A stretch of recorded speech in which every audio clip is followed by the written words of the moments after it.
To discuss the Coalition's broadband plans further, Liberal MP Paul Fletcher joins me now from Canberra. Paul Fletcher, thanks for joining me. Now, you do have a lot of techie experience. How will the Coalition policy contribute to national productivity gains? Thanks, Helen. It's a pleasure to be with you. Can I just start with that grab you've just shown from the 7:30 report? Because it was very disappointing that the ABC did not disclose, when they quoted Professor Rod Tucker, that Professor Rod Tucker was on Stephen Conroy's original expert panel, and that Stephen Conroy opened the centre at Melbourne University that Professor Rod Tucker now leads. So for Kerry O'Brien on the 7:30 report... So you're saying he has no credibility? I'm not saying that at all. What I'm saying is that he is a strong supporter of fibre, and that's fine. But for Professor Rod Tucker to be cited as an objective commentator on the Coalition's proposal, I think is highly regrettable, and the ABC, I think, has some explaining to do. Now, to your question about productivity, we are strong believers in broadband, and one of the things that we want to do is ensure that there is a reasonable speed available and available to premises within the first 97%. So that's why we are using a significant amount of wireless network to be able to deliver, at minimum, a 12 megabit per second peak speed. Right, so how does that contribute to productivity improvements? Because one of the key issues about productivity is ensuring that as many people as possible can get broadband. Today, lots of people can't get broadband. In metropolitan areas, there are many people who can't get DSL, which is the most common form of broadband, because, for example, their line is impeded by so-called DSL blockers, such as pair gain systems. That's why in our policy we've got $750 million for fixed broadband optimisation, and that will fund things like removing pair gain blockers, so a lot of people who today cannot get DSL, for example in outer metropolitan areas and indeed in rural and remote areas, will be able to get it once that money is expended.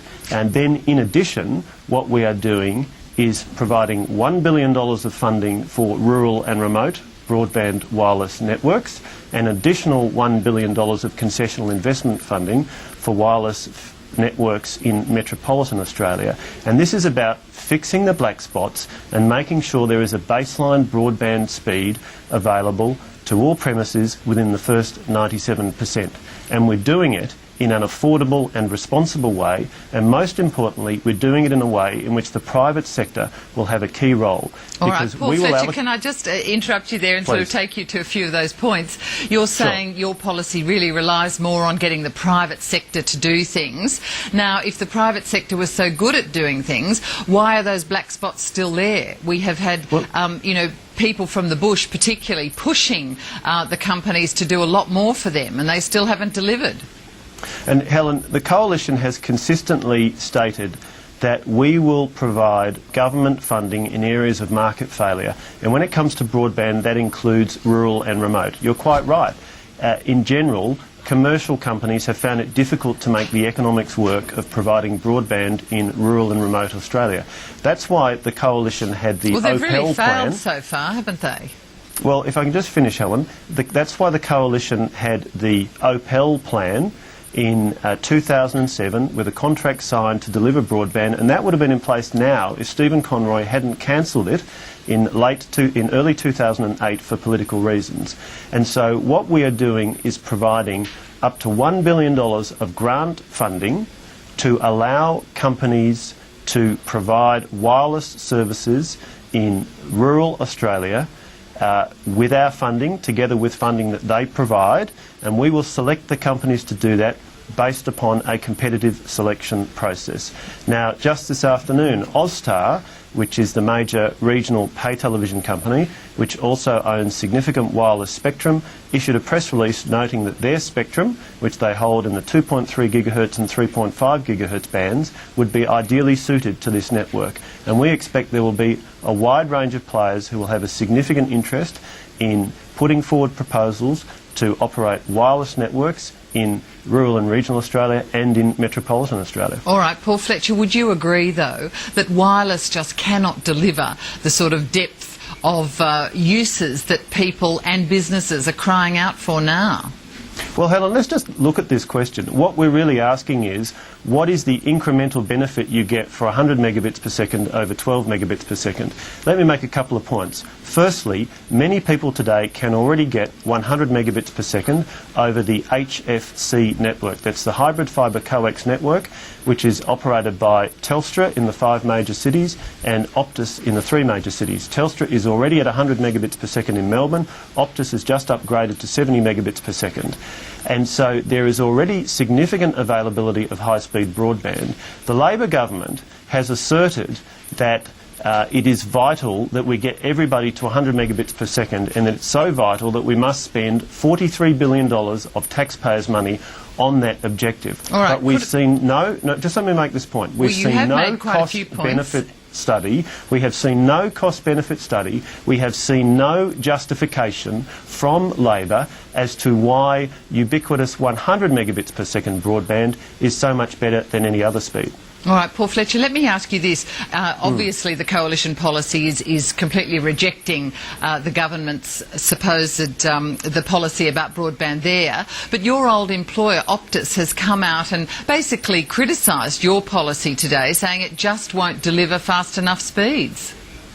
Look, I don't criticise any private sector player, including Optus, for being attracted to the possibility that government is going to spend $43 billion to give them a huge free kick. No, but do the you reality accept is, that when you were at Optus, you would have argued for exactly the same thing if you were still there now, and you would have been pushing for the government's broadband plan?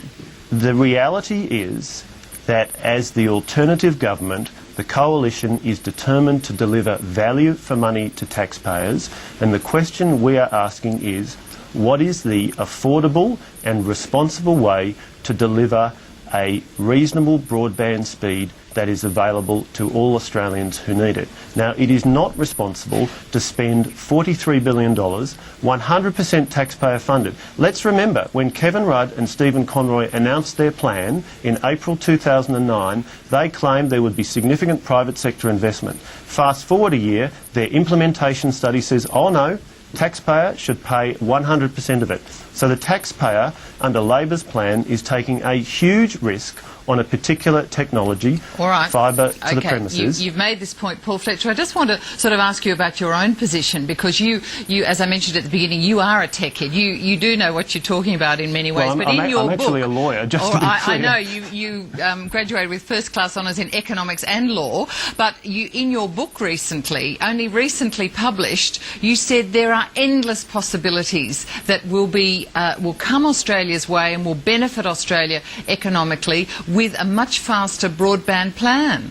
So and let's be clear. Let's be clear. I am a supporter of faster broadband. The coalition is a supporter of faster broadband. We just don't think it's a good idea for the taxpayer to pay to go to 100 megabits per second when we've never seen the cost-benefit study and the justification of doing that. All right, but just a few years ago you would have been a proponent of the government's plan to provide much faster broadband than your plan, which is 12 megabits a second.